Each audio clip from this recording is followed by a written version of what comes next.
located within a couple miles of my childhood home. I excitedly tell Montgomery some family stories from this neighborhood. Montgomery and I go inside and sit down on our seats right in the front, and the ceremony starts. When I look behind us, I see both sides of my dad's family there. It's a miracle because my dad's mere existence divided these two families by no fault of his own. Somehow most people dressed in purple, even though there wasn't an official color. Purple is known to be a color representing royalty. These are people that came together for my dad. Now what could the ceremony be that everyone put aside their differences to come? Good evening, Toastmasters, and most welcome guests. Tonight I'm going to tell you the story about my dad's retirement, our story as a family, and how I felt watching his ceremony as a military kid. My father, Master Chief Victor Chiquito, is one of my greatest inspirations and mentors, but he is an imperfect one, and I accept that now. I could say many things about him, from his story of being born out of wedlock in rural Mexico, how he came to the United States, his marriage and divorce to my mom, his role as my dad, his deployment to Afghanistan for a year, and lastly, how he ended up in Japan before returning to San Diego. On paper, my dad had everything going against him, but he didn't let that define him. I could say several speeches about him, but it still wouldn't capture his giant personality. My dad's greatest pride was serving the world's greatest Navy. It was all he knew for 31 years, as he had joined fresh out of high school at 18.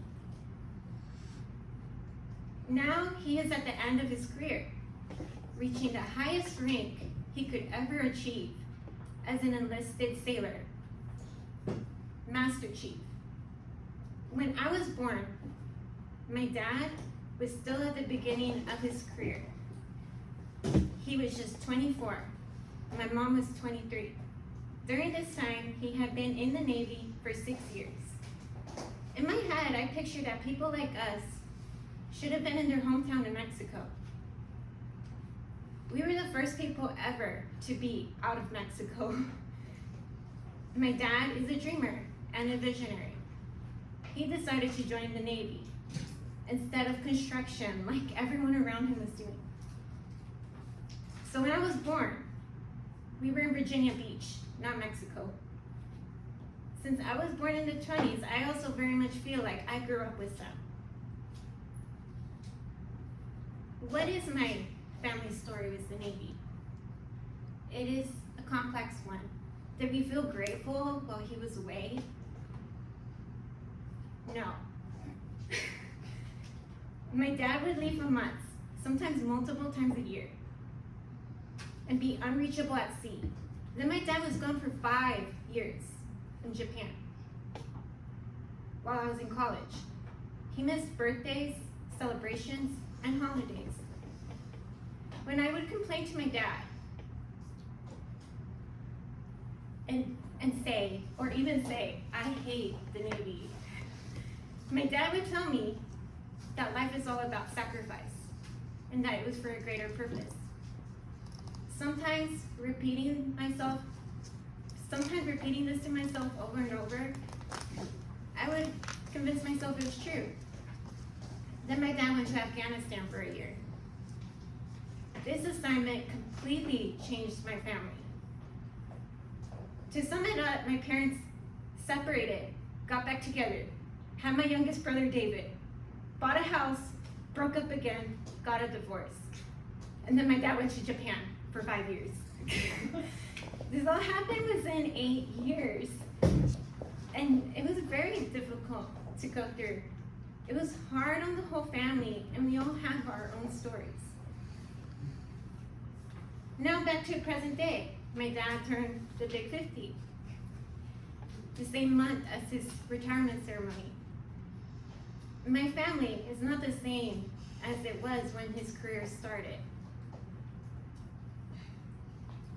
I am the oldest daughter of my dad's first marriage. I'm 26. I have 3 full siblings. Jenny, 25, Mark, 22, and David, 11. Mark joined the Navy himself now. My dad remarried while in Japan, and from this marriage, I gained a stepsister, Ayumi, who's 17, and my half-sister, Sia, who is 6. The ceremony is an honorable retirement ceremony. My stepmom beautifully sang the Star-Spangled Banner. My dad is introduced by 2 officers he mentored. Throughout the officer speeches, honor, courage, strength, and faith are used more than any other words. Then my dad comes to the podium, and his presence commands the room more than anyone else's. He has perfect tone, vocal projection, and authority. That is when I realized for the first time that my dad is an expert at speaking. My dad speaks from the heart to everyone in the audience. He thanks God, his military brother and sisters in arms, his mom, and his estranged dad. He thanks his uncles and aunts on both sides. He apologizes to his brothers and sisters for missing their milestones. Up until this moment, my dad has had a strong, courageous voice. He continues to speak about the responsibility he felt towards me and the rest of the kids. He cries and he said, I remember holding this baby and wondering how I was going to bear the greatest responsibility of being a dad at 24. When my dad says this, I start seeing the sacrifice of his absence in my life was not just one-sided. I see he bore the greatest sacrifice. He spent long days at sea without a family, and a family that didn't understand him. He spent a year in Afghanistan, lost friends at war, without family holding him up. When he speaks about the weight he carried, he says, they could break your back, but don't let them break your spirit. I realized right in front of me, he lives what he says. I hear his perspective with open ears this time, and do not just dismiss it anymore into phony military tactics. I now know he was speaking to me about his experiences the whole time. Suddenly, the honor word I heard all evening was not just a word anymore, but it metamorphosized into a character with life. My dad gave his greatest sacrifice to this country, and it was a testimony of his love for this country and his family.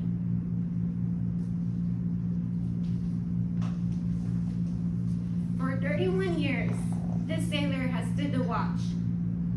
While some of us were in school, learning our trade, this shipmate stood the watch. Yes, even before some of us were born into this world, this shipmate stood the watch. In those years when the storm clouds were seen brewing on the horizon of history, this shipmate stood the watch. Many times he would cast an eye ashore and see his family standing there, needing his guidance and help, needing that hand to hold during those hard times, but he still stood the watch. He stood the watch for 31 years.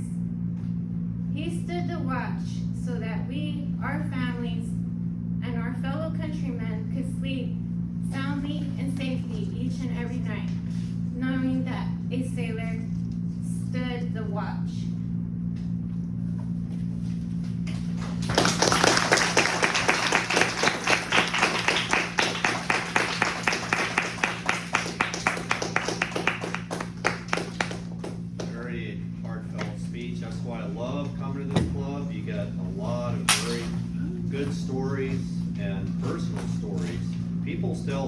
tell stories here